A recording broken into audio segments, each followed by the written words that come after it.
Hola, everyone, and welcome to Open. I'm Rena Valentin, your hosty Café con Leche every Friday. Here's what's coming up in today's show. First up, October is Breast Cancer Awareness Month, and today we speak with Dr. Sheld Marc Feldman, Montefiere's Chief Breast Surgical Oncologist and Director of Breast Cancer Services, about their free breast screenings. And after that, we speak to four-time Emmy Award-winning host and executive producer Mickela Mallozzi, who's been dancing bare feet into our living rooms for over 10 years. And then we sit down with one of Hollywood's true multi-hyphenates who has over 140 films and television credits to his name. That's right. Adrian Martinez is here with us today, mi gente, to talk about his new recurring role in the show, Crutch, starring Tracy Morgan. Followed by distinguished choreographer, producer, and artistic director, Elliott Ortiz, whose four-decade career has redefined independent dance theater in New York City. And lastly, this week's Open Art Spotlight features a dance performance from the show Cuentos de Miedo y Otras, Pendejadas, performed by Alessia Secli. So sit back y prepárate. All this and more is headed your way, because now we are officially open.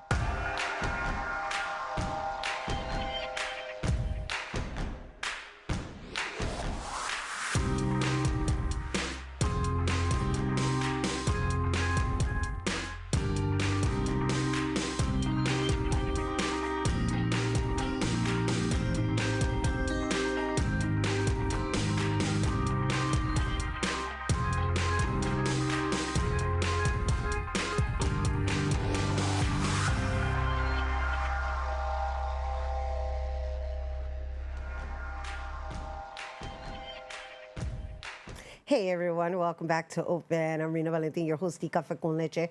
For the next hour, inviting you to get social with us online. That is, follow us on Instagram at BronxNet TV, or like us on Facebook at Open BronxNet Television. And of course, while you're there, don't forget, follow moi on FB, Instagram, Insta Stories, Threads, and LinkedIn at Rena Valentin.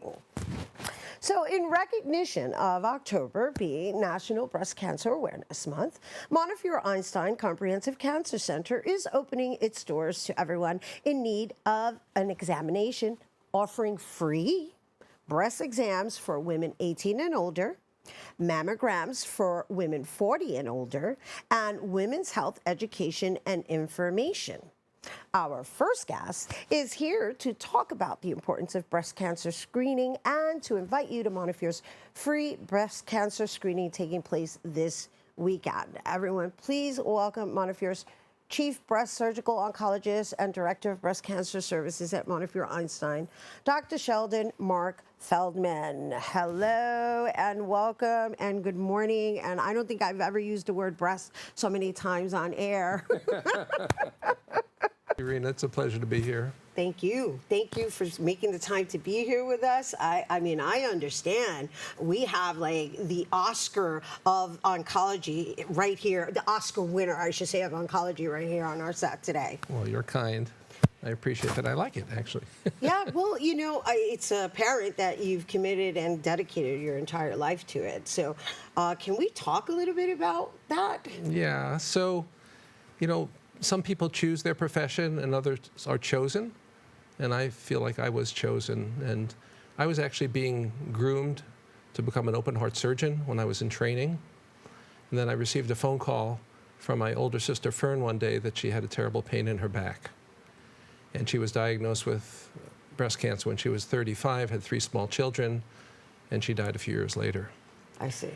And I was very involved, you know, with her care. And I began to see everything through the patient's eyes by going through that. As painful as it was, it began to inform me and my path forward. So with that, I decided to dedicate my life to improving care for patients with breast disease and with breast cancer. So I was chosen, and it's been, you know, that's been a blessing. From terrible things, good things can happen, and it was that way for me. Yeah, so wow, so you're also coming from that perspective. I mean, again, I also want to mention that you are the president of the American Society of Breast Cancer Surgeons, right? Yes, past president. Past president. Right. Well, that within itself is good, but you wore the pin today. Yeah. Well, you know, the good thing about being past, you can be past president for life. You're only president for 1 year. Right, got it. But really, it's about the commitment and dedication. It's an amazing organization that really is dedicated to improving care for women with breast and men with breast cancer. So let's talk about the myths behind people wanting, or I guess being afraid to even go get tested, and the preventative actions that can be taken. Right. Well, screening is usually important. We know that the earlier that we make the diagnosis, the greater the chance of staying healthy. Not only just staying healthy, but the treatment that's going to be needed is going to be more minimal. We now have ways of treating breast cancer without surgery, with medication, with ablation, you know, maintaining the normal appearance of the breast, normal lifestyle. You know, I always say it's most patients, fortunately, when they're diagnosed with breast cancer, are asymptomatic. They may have a screening mammogram that finds a problem, or they may have a lump in their breast. And then the onus on us as the treating physicians is to make sure the patients stay asymptomatic, that their appearance is not changed, that the quality of their life is not changed. And as a matter of fact, for many of my patients over the years, that terrible day when they were diagnosed with breast cancer actually led them to make changes in their life that actually improved their lives. They began taking better care of themselves. They became more mindful. In terms of their emotional health, they begin to do things for themselves, whereas in the past they were always sort of second. Particularly women who are maybe mothers, working, have all these responsibilities, and often they're last in terms of who's being cared for. When a woman's diagnosed with breast cancer, I would say, you're the center of the universe now. It all has to come to you.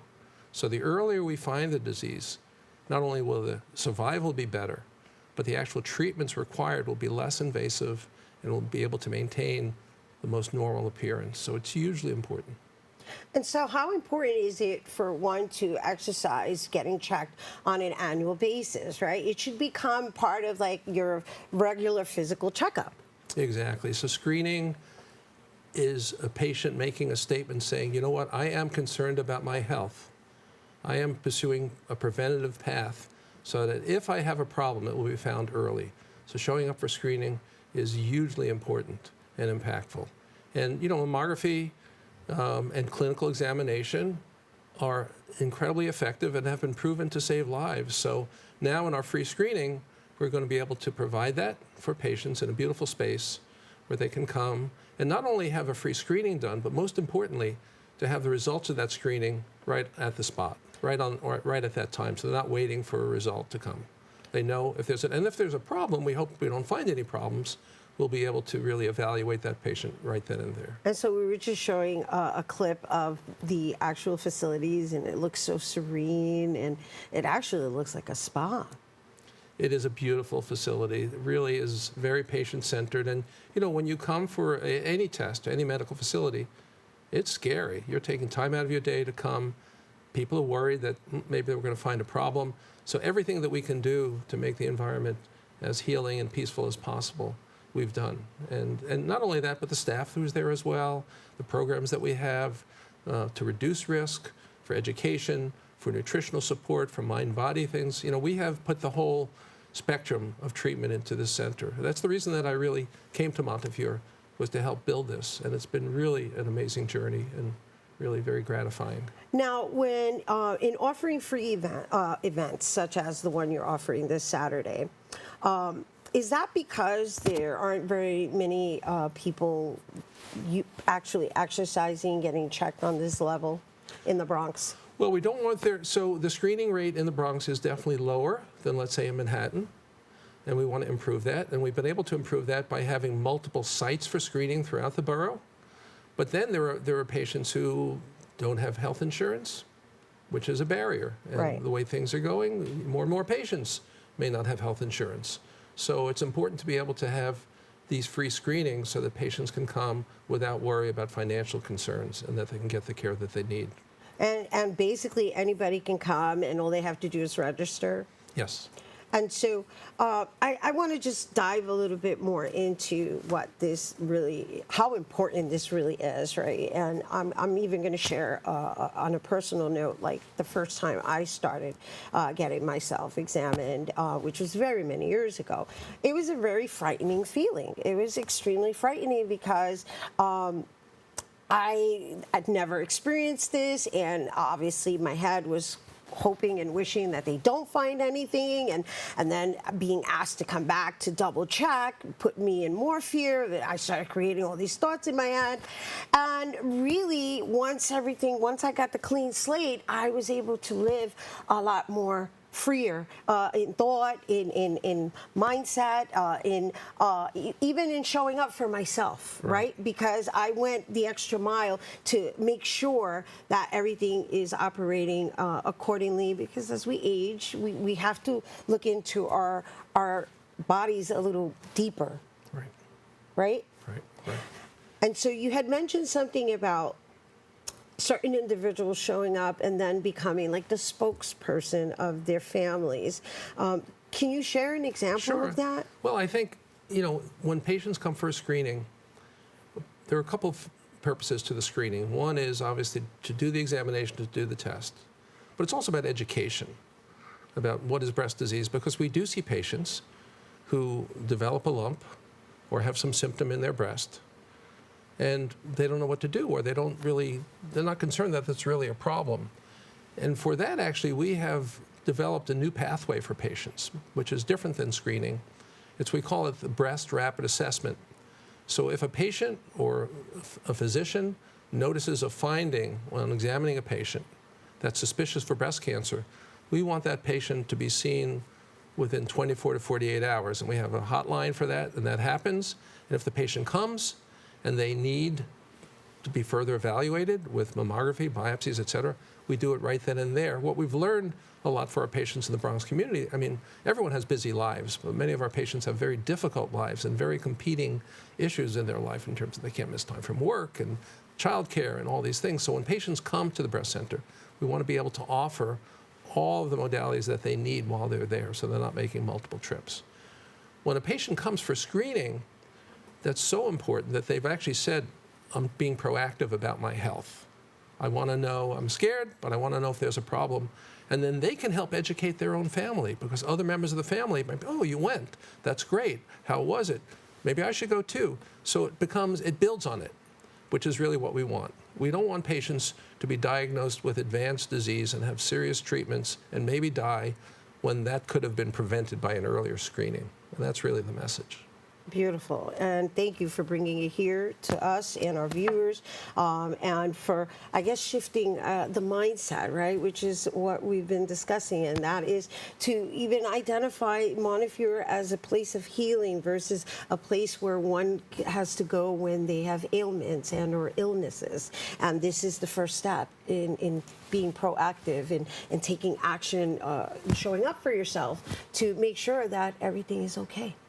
Fantastic. Yeah. It's great. Well, y'all heard it from the doctor.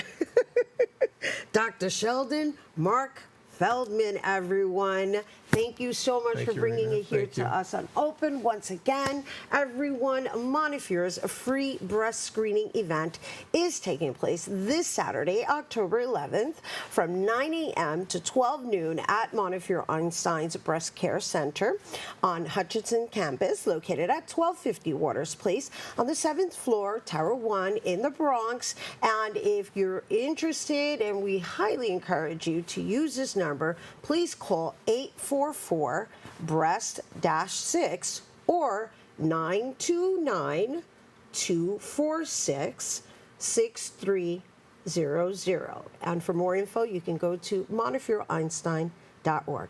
Stay tuned. There's more Open when we return.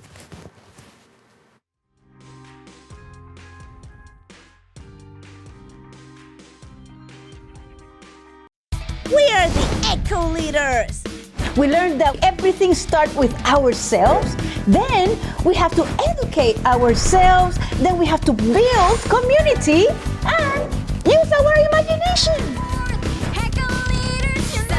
Future to save the past, heal the planet and make it last. We find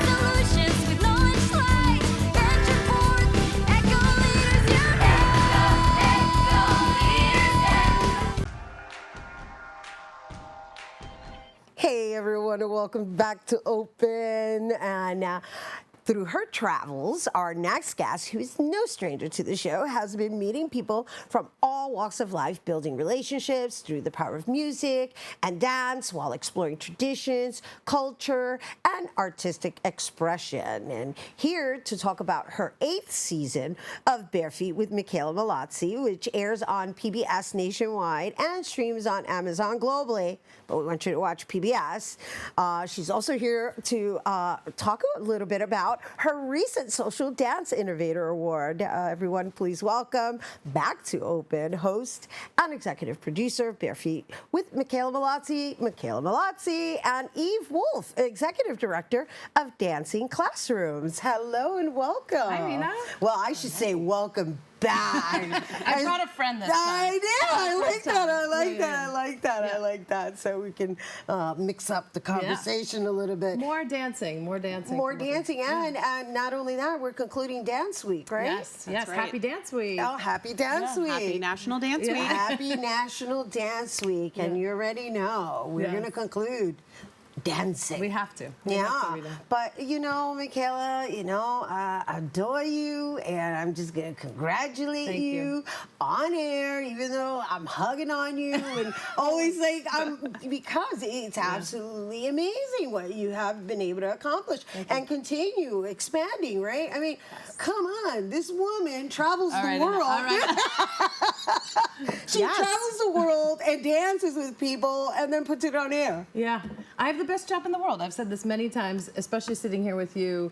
Thank you always for having me back. Thank you, Eve. We're going to talk about what's happening tonight with the Mad Hot Ball. But yes, we have season 8 of Bare Feet, which feels like a miracle saying that season 8 exists. It's coming out on PBS, which is also a miracle that that's happening. And we support public television and independent producers. But we really travel the world through the lens of the arts and dance and music. And the 6 episodes that are coming out starting in December, so we have a little time. A lot of them are indigenous communities. So in Taiwan, we meet with 2 indigenous communities. We're dancing with the Maori in Auckland, New Zealand, and Aotearoa. I'm learning the haka.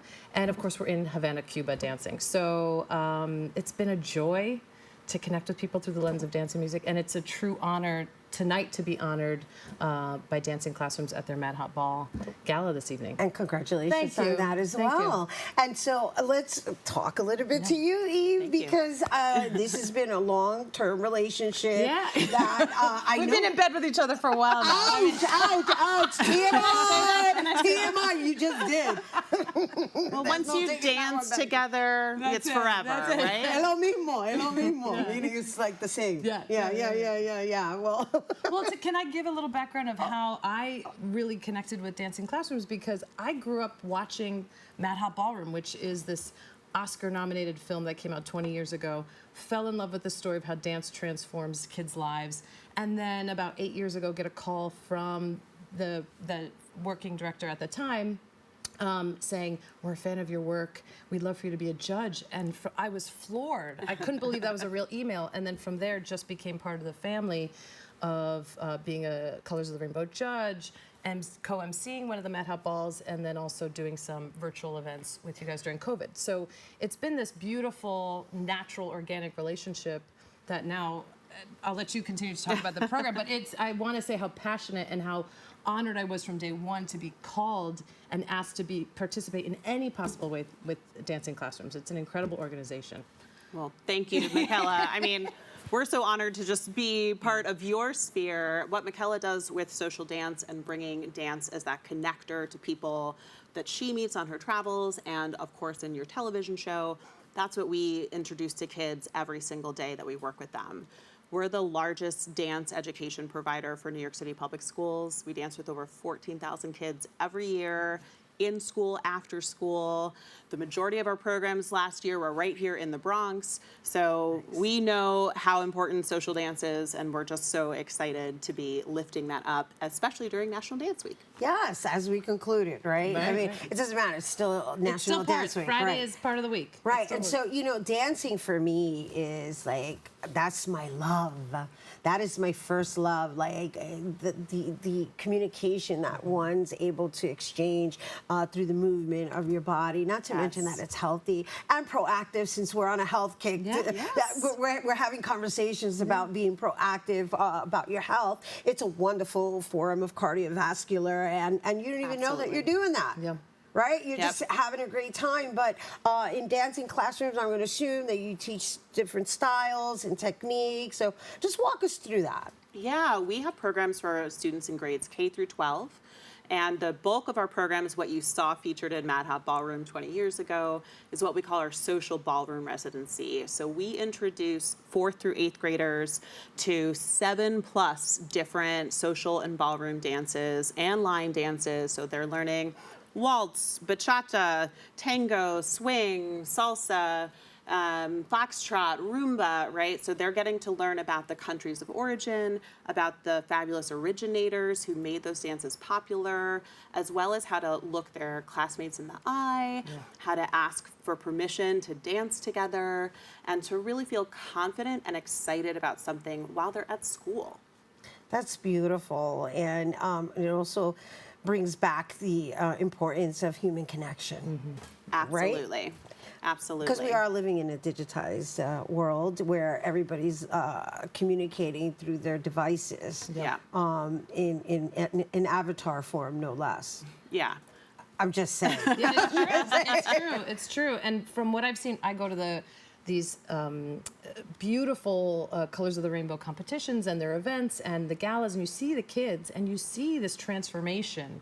And even within the families, that's what really got me. The first time I went to the Colors of the Rainbow competition, and I saw these dads like cheering on their sons and daughters as if it was like a sports game for this dance competition, that if you watch the film Mad Hot Ballroom, you see how parents really understand the transformation for their own kids and the self-confidence that these kids get over the course of the year.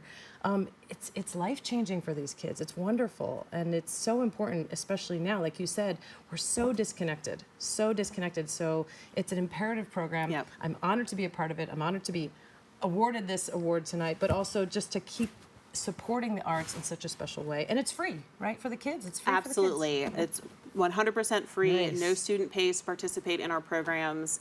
And so it really is essential to give them this opportunity. So how do you partner up with the schools? Like, are there specific sites, or is this an arrangement you make with the schools to be an after-school program? How does that work? Yeah, great question. So schools reach out to us, but we also have longtime partners. Over 50% of our schools we've been in for 10 years or more. We also partner with community-based organizations like New York Junior Tennis League, New York Edge, Common Point Queens. So they bring us to their schools. We're a contracted vendor of the New York City Department of Education. So that also means that we rely on school budgets that are frequently cut, which is why we have our annual gala where we get to spotlight people like Mickela, but also really help raise important funds to support our programs. That's beautiful. And then there's the Mad Hot Ball itself, which is, I believe, making its 20th anniversary of the Oscar-nominated film, right? Mad Hot Ballroom, Mad Hot Ball. Yeah. Let's we have the room. Tonight's the ball, is the gala. So for those who can't join us tonight, you can always make a donation at madhotball.com. But Mad Hot Ballroom is the actual film that featured. Got it. Okay, we're separate. Now thank you for the clarity. A little Yeah. Got it. But I was really referring to the film because it's 20th anniversary. Yes. It premiered at the Tribeca Film Festival in 2005. So it's been a fun year of celebrating the anniversary. We're still in touch with so many of the alumni, the teaching artists who are featured in it. It really is an example of how community, like you were saying, and leadership and connection can find a space on the dance floor and really help bring us all together. And I love that you're teaching them the formal dances, and they have to get dressed up to present. I mean, all of that matters in life, just in general, just as a culture. Right? To just have that moment of like, yes, there's the competition aspect of it, but there's also there's something special about having to get dressed up, to be together, and to exchange energy on that level of just communicating non-verbally. Yes. They're showing up. We tell them when we have our culminating events, every school program has an event in the school for the school community as well. We say, put on your extra special best today, right? And those kids, ooh, they bring it. They know, and they feel so proud when they take on onto the stage. I can only imagine the difference you're making in a lot of their lives. And then before we go, I want to talk about you receiving this award. And obviously, you've already shared, how you feel about this organization, and you're very passionate in the way you express your relationship to them. But the fact that you're now being awarded after contributing as a judge and also an MC and a facilitator during COVID, no less, to do that virtually. Yeah. It's Bare Feet has been an abundance of blessings for things that have come aside from me making this show. My relationship with Dancing Classrooms, my relationship with you, Rena, and all of the millions of people I've been able to connect with, whether that's through fans or people I've danced with or kids. Our show is in schools as well. Bare Feet's in schools to teach people about and students about dance through culture.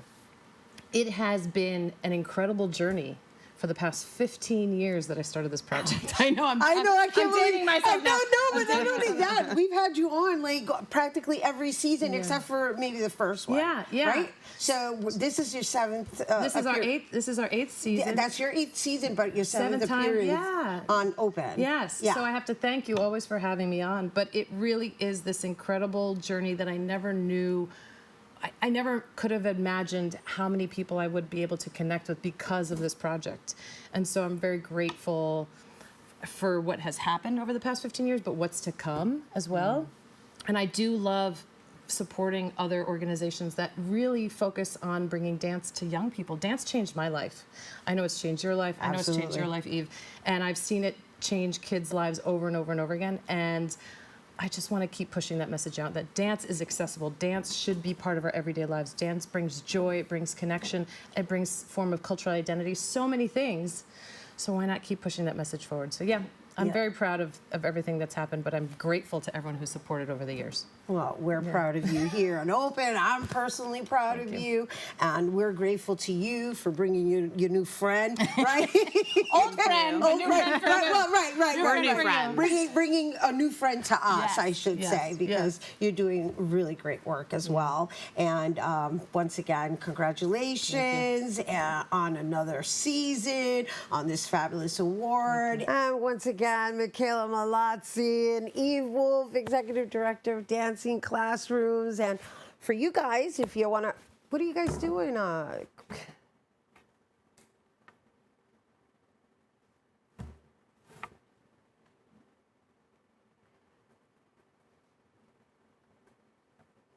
It's the switching. I mean, I thought the whole point of us doing this again was so that you're doing the double box. No, it's not me. Not me. It's not me.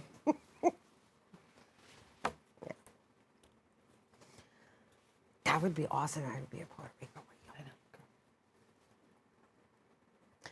Once again, thank you, Mickela Mallozzi, Eve Wolff, Executive Director of Dancing Classrooms. And for you guys to learn more about Dancing Classrooms and their Mad Hat Ball, visit their website at dancingclassrooms.org. And for Mickela's latest season of Bare Feet with Mickela Mallozzi, visit travelbarefeet.com.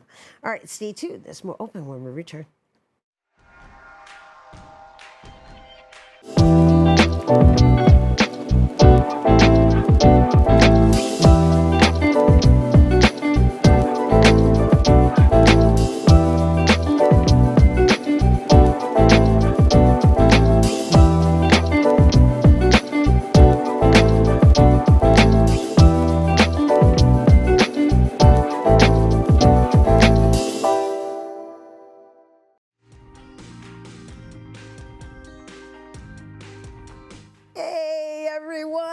Welcome back. You saw me just fist bump our next guest, who for 2 decades has been acting, writing, directing, producing, and stealing scenes with his blend of heart, humor, and humanity. And he has over 140 film and television credits to his name, and he's here to share more about his journey through Hollywood and and his new recurring role alongside Tracy Morgan and Cedric the Entertainer in the upcoming comedy series Crutch on Paramount+. Everyone, please welcome Adrian Martinez. That was perfect. Thank you. I'll take it. Every dollar earned, okay, baby, matters nowadays. So yeah, I did good, right? You did great. Yeah. Yes, you're the queen of this place. The delivery, the fanning. And the subtext. And the subtext. I felt the love underneath. Well, the love is genuine, though, Adrian. I am so proud to not only know you and see you, but just to watch your journey evolve in the way it has. And then there's the humility. Is this tequila? Gosh, this is a morning show, Adrian. Excuse me. Ay, Dios mío.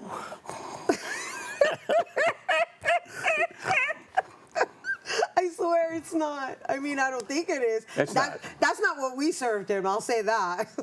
It's not. No, if he spiked it, that's a whole nother program. Ain't got nothing to do with that. Allá tú. To each his own. Yeah. Judgment-free zone. Yes. Yeah. How is Don Julio? How's he doing? We're gonna go back there.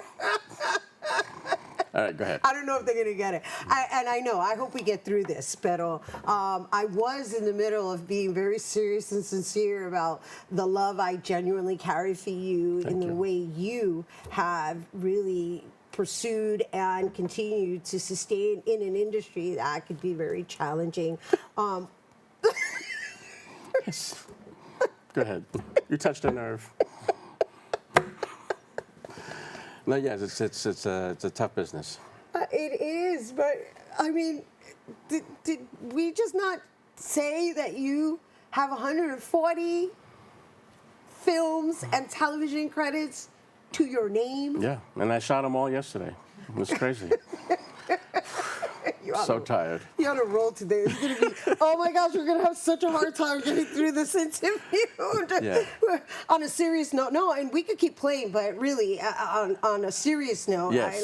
let's talk about what level of commitment that requires, just your dedication to the craft, because aside from yes, working alongside all these like big time actors, right? And I think we're going to have a clip and show everybody who we're talking about. You are really prolific in your craft. Thank you. Yes. Yes, I think it's been quite the journey, and I'm proud to represent my people and keep showing up. I'm usually the only Latino on every movie or TV show I do. So I feel a special responsibility to show up and nail it. And since you're talking about that, like what has that been? What has that journey been in breaking those barriers? I mean, it's interesting because I told my reps from the very beginning, I'm an actor who happens to be Latino, not the other way around. And I made it very clear to them, I just don't want to play Latino roles or Latino stereotypes or any of that. And so when I did the movie Focus, I played a character who was Mid-Eastern, and that movie was a big success, and it helped me out, and I just keep pushing those boundaries because I think it's important to show we're actors first, and we can represent our people, but at the same time, we have a special responsibility to show we're not just this one thing. Yeah, and so the movie Focus is the one that starred Will Smith and Margot Robbie.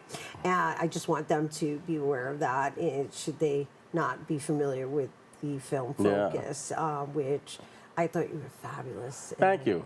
Yeah. Yeah, and it's streaming now on Amazon Prime and Netflix, so it's had like a new life because it came out 10 years ago already. And yet you still you're still fresh, and I think part of it is because you're. It's a rough crowd. Okay, I don't know if you guys caught that, but yeah, y'all can try to stay with us because I'm gonna try and get through this. I'll behave. No, you won't. No, you won't. You know you won't. So what I was gonna say is that you bring life to these characters. You do a lot of character acting, and so you're always like the sidekick, but yeah, you get to play in so many different levels. Yeah. Yeah, some casting director called me the sidekick to the stars, so Yeah. that kind of stuck to, and so it's my. How do you feel about that, though? It means I'm working, so Okay. I'm totally fine with it. Okay.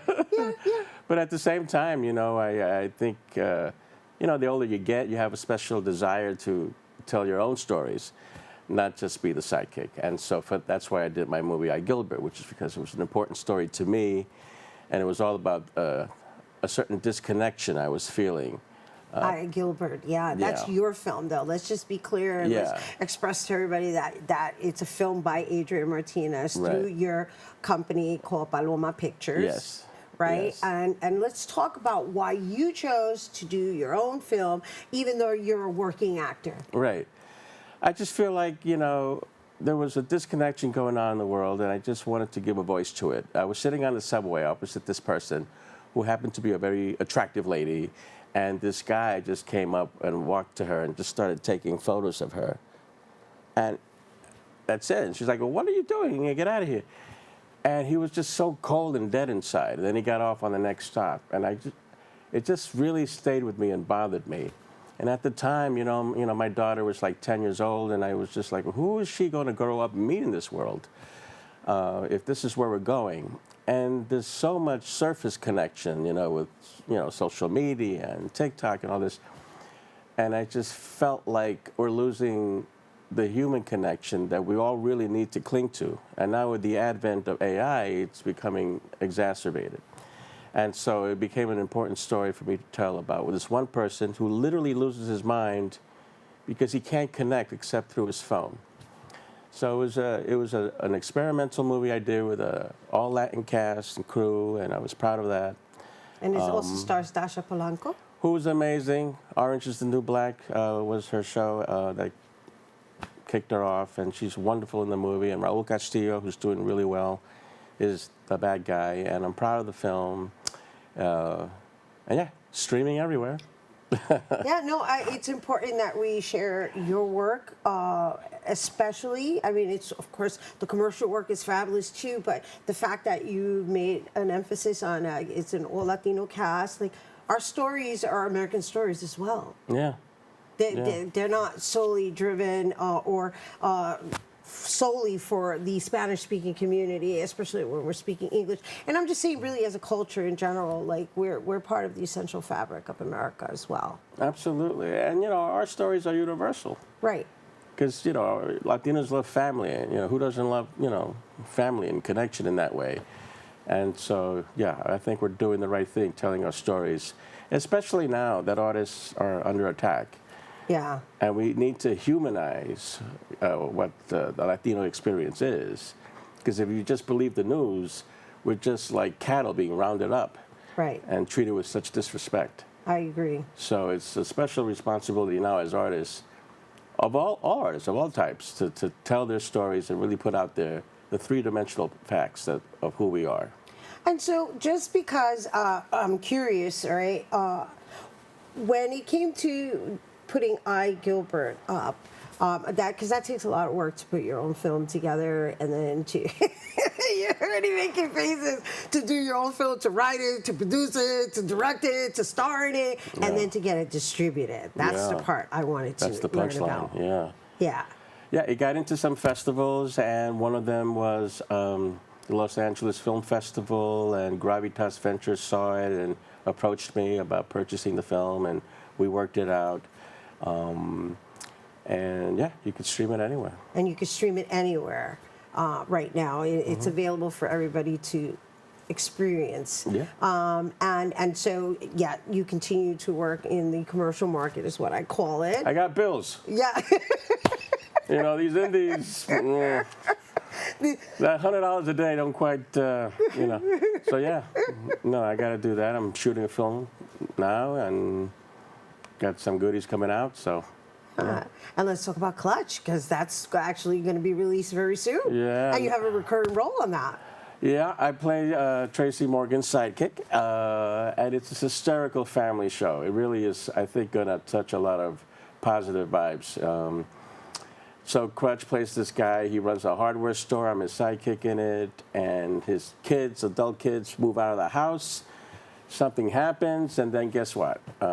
They got to come back into the house. And so he's got Crutch is there, he's got his mother-in-law living in the house, and his grown kids living in the house, and then all of a sudden he's going crazy.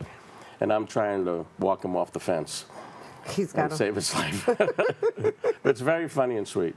Yeah, and so how many episodes are there? We shot 8, and they're all airing November 3rd on Paramount Plus. And then we'll see if people respond to it, and I think they will. So how was that working with Tracy Morgan? Oh, my God. Adrian, I think you're funny, but don't be funnier than me.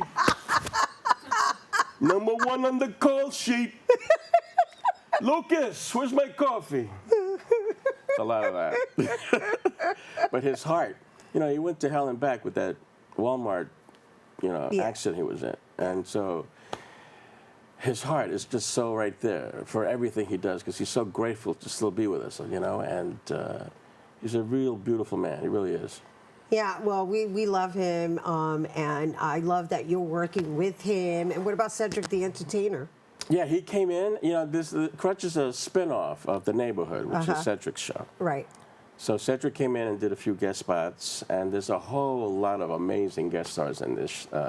People that like Arsenio Hall, and then current stars, big-time stars, and I can't say who, but... You can't say who, really? Yeah, because they want to surprise you. Okay. But it's really going to be a good show, because Tracy knows everybody. Right. So right. you got to do my show, so. Yeah. But you sure like doing impressions of Tracy. Yeah. You do it well, too, I might add. Thank you. And it's 3 camera, which was a real challenge, because you're doing it in front of a live audience, and it's a live taping. Like sitcom style. Yeah, like I Love Lucy, back in the day. And so that was the first time I did 3 camera, and it was a real treat. Scared the hell out of me, but we got through it. Yeah, in what sense? Like, why Well, it was the first time doing it, and you've got like all these producers and writers, and they follow you from one set to the other, and you got the live audience right there, and the 3 cameras, and ba-ba-boop, ba-ba. And if you're not used to that, because I'm used to more single camera, Right. Because you work primarily in film. Yeah, and so the first week was like, okay, let's do it. But they were all very supportive, and I think people are going to like the results. Yeah, well, I think so. I actually appreciate and respect the roles that you choose to take. I mean that with all of my heart, Adrian. I got to keep it interesting, Yeah, and again, you're a master craftsman. Thank yeah. you. And so I am so honored to have you here on our show, sharing you with our audience. And I hope that they do take the time to look into you further and your work, and also stream the other shows that you're a contributor to, especially I, Gilbert. Thank you so much, Rena. It's an honor to be here. I appreciate it. Yeah, well, thank you for making the time to be here while you're filming another show, right? Yeah, I am. Yeah. Good. This was easier than my colonoscopy. Thank you. Adrian Martinez, everyone. Once again, I'm looking forward to seeing him in Crutch, which is going to be on Paramount Plus and premieres November 3rd of 2025. And once again, for more on Adrian Martinez and his latest projects, you can follow him on Instagram and Facebook at Taste of Adrian. All right, stay tuned. There's more open when we return.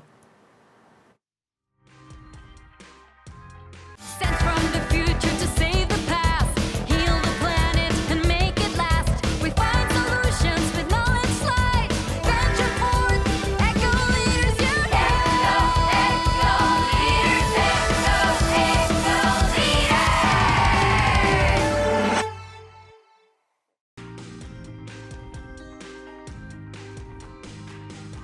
Hey everyone, and welcome back to Open. Our next guests are here to tell us about their new exciting and frightening show where childhood fears take center stage.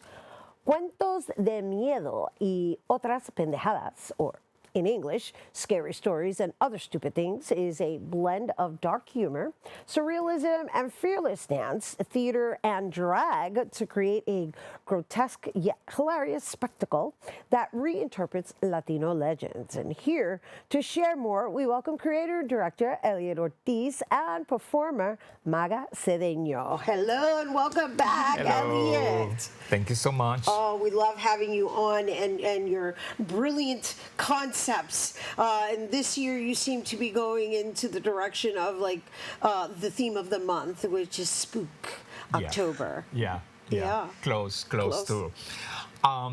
We are taking these mythical figures, el cuco, la bruja, and el duende, and turning into these satirical, dark humor situations to release some of the fear and anxieties that probably they cause in our childhood. Right, you know, and what's interesting, right, is that you're talking, right, La Bruja, Duende, and Cuco, is that we're raised on them. Despite the fact that the idea is to kind of like spoon feed us fear. Yeah. Right? And so you're softening. And interesting enough, I know later we're going to also have a song that is allegedly a lullaby. So I just want to have a conversation around the fact that within our culture, and I say culture, Latino culture, right? Yeah. That there's things that I don't know if our parents or the traditions realize the impact that it has on us as children. Yes. They use, I remember doing grandparents and parents, if you don't eat the soup, La Bruja coming for you tonight. Right. Or if you are not going to the bed early, the duende is coming for you tonight. Right. That kind of things, you know?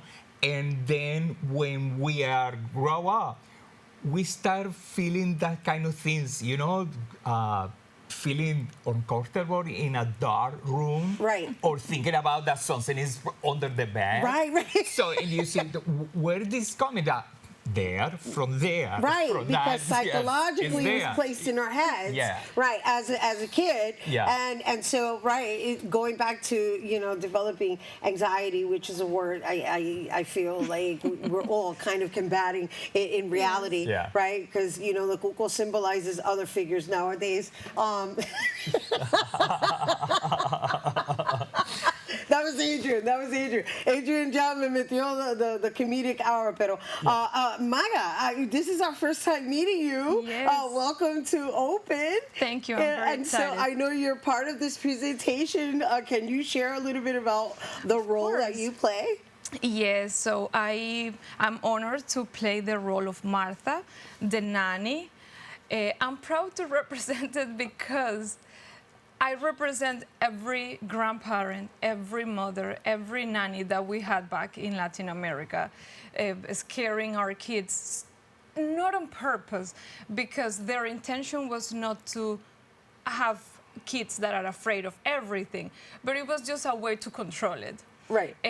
So I'm proud to represent that. So a lot of people will see reflected on my character, and it's a beautiful character because even you can see the beauty of the character, because even though she's trying to scare the kids, just to be able to go and rest and they will go to bed, you can still see how playful she is and how connected she is with the girls.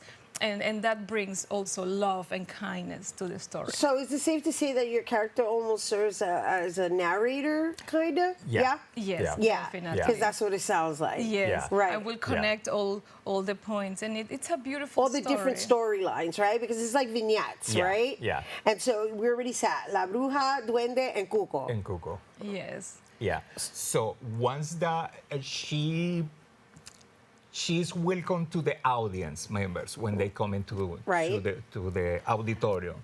And then she drives the whole story until all the mythical figures show up on stage. And from there is a crazy situation that is start happening. My point of view, as an actress when I first read the story is that sometimes we as adults in our regular life, we create these big monsters on our head and these fears.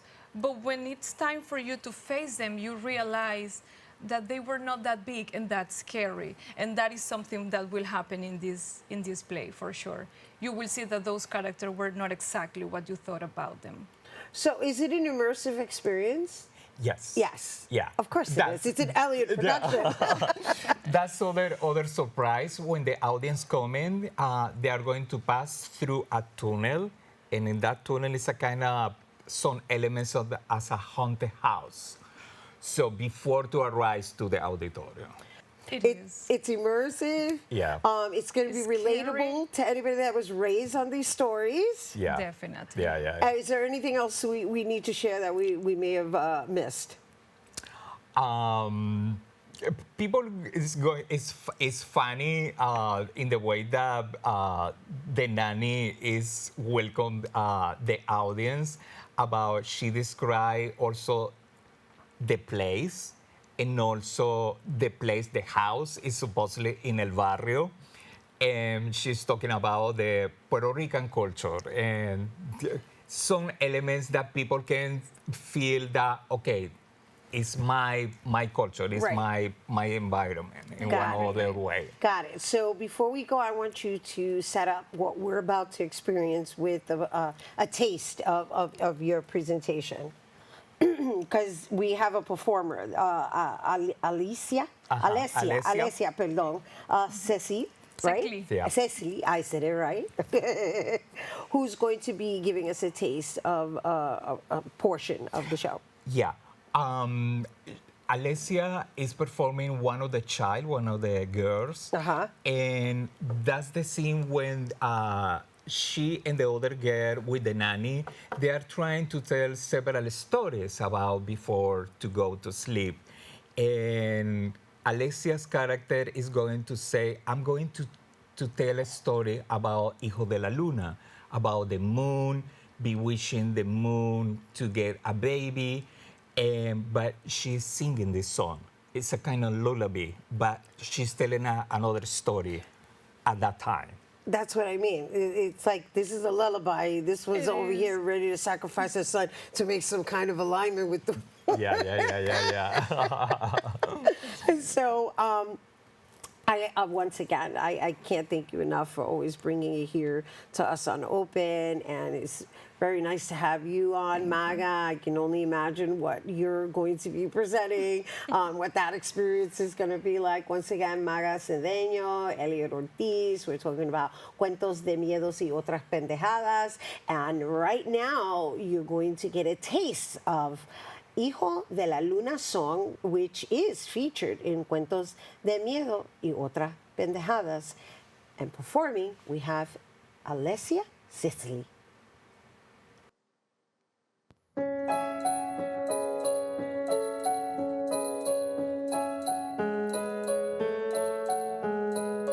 Per chi non fraintenda,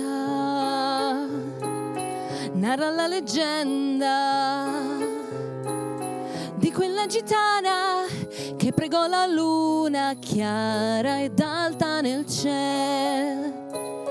Mentre sorrideva, lei la supplicava, fa che torni da me.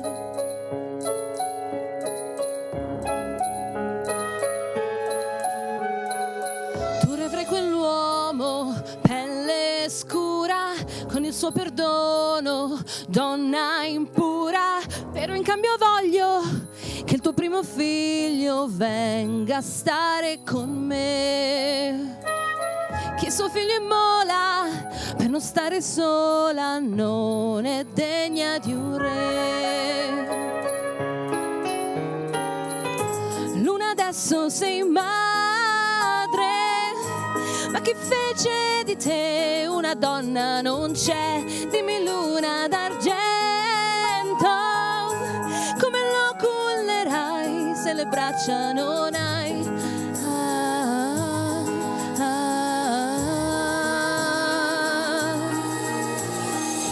Figlio della luna,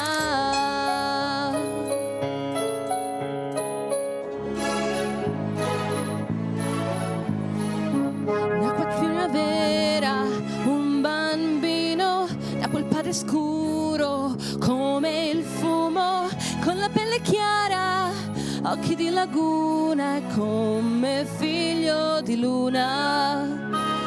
Questo è un tradimento, lui non è mio figlio e io no, non lo voglio. Luna, adesso sei madre, ma che fece di te una donna non c'è. Dimmi luna d'argento, come lo cullerai se le braccia non hai.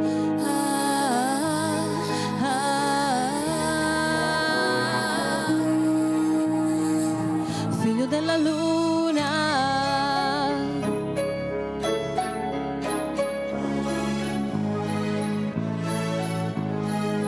Il gitano folle di dolore, colto proprio al centro dell'onore, l'afferrò gridando, la baciò piangendo e poi la lama a fondo. Corse sopra il monte col bambino in braccio e lì lo abbandonò. Luna, adesso sei madre, ma chi fece di te una donna non c'è. Dimmi luna d'argento, come lo cullerai se le braccia non hai.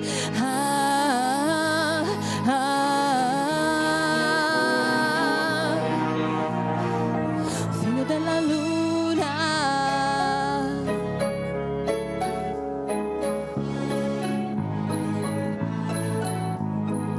Se la luna piena poi diviene, è perché il bambino dorme bene, ma se va piangendo lui se lo trastulla, cala e poi si fa culla.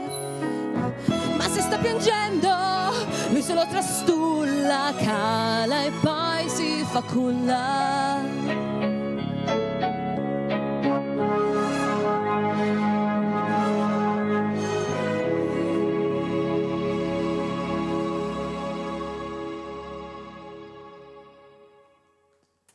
Yes, yes.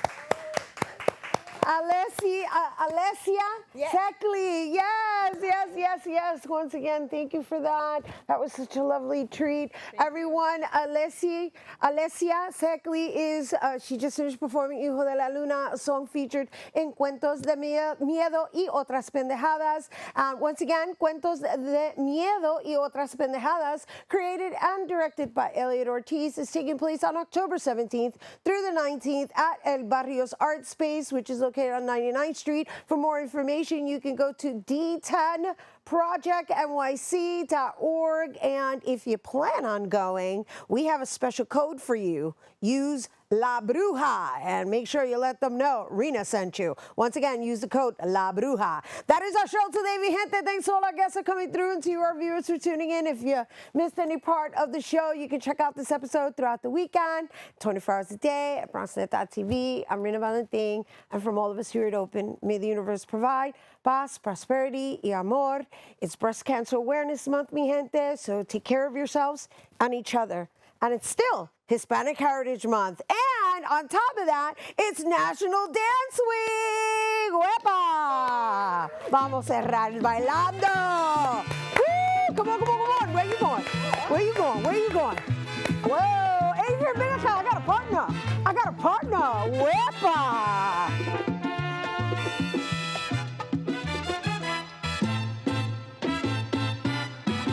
Si te quieres divertir con encanto y con